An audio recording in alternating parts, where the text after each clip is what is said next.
असतं दरबार, फाटके पाहुणे मारतं माझं वाढीव घरदार. माझ्या सक्सेसच्या माग माझ्या आईचा हातभार, ही नाही देवाची कृपा माझ्या स्वतःचे उपकार. कधी ऑन मध्ये दिसलो तर कल्टी मार, नाही तर लपण्याची रम्मी मग शॉटला धार.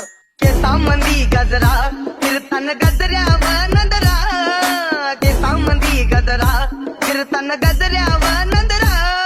या पोरीचा बघून छा नवा नवा नखरा, या पोरीचा बघून छा नवा नवा नखरा. घरी जा डॉन दिवाना नाही कधी कुठल्या पप्पाच्या परीचा. तांबीस गाबड मी तर खलनायक, माझा स्वभाव पण त्रासदायक. सनकी व्यक्ती माझी आत्मा काळी, माझी भूतावर भक्ती दिसतो सटकी, पण नाही मी कपटी. लाईफ टाइम ही पॉट नाही कुणाची सक्ती, नको जबरदस्ती आम्ही गँग बँग.